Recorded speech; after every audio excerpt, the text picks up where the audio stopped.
Many therapists get asked to write letters for clients who are interested in having an emotional support animal.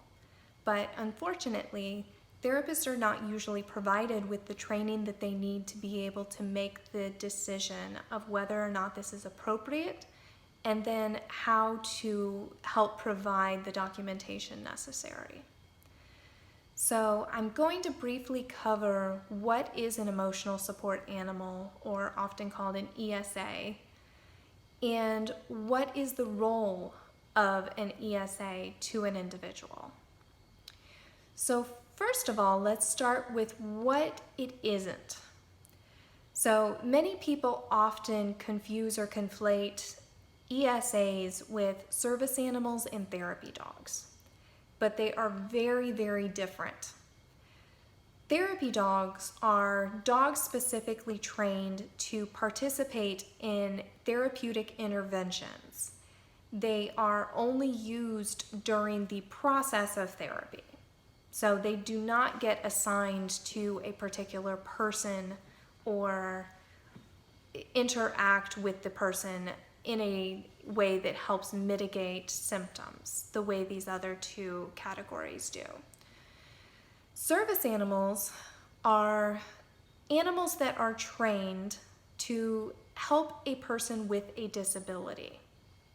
This could mean any number of things. One of the most common examples is for people who are blind and visually impaired like myself, to have a guide dog to help them get around and navigate the world. But people who use wheelchairs also have service animals to assist them. And there are even service animals specifically trained to alert in case of a medical crisis, such as a seizure or diabetic episode. The key thing with service animals are that the dog is specifically trained to help increase functioning of a person with a disability, and the person is trained to work with that animal.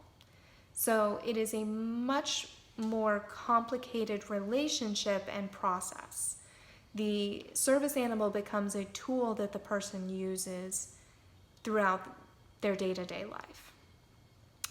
Service animals are regulated and protected by the Americans with Disabilities Act, or ADA, and they are permitted to go anywhere that the person goes, that other people in the public are allowed. So that means they can go to work, they can go to restaurants, stores, on airplanes, in hotel rooms, any place that the general public is allowed.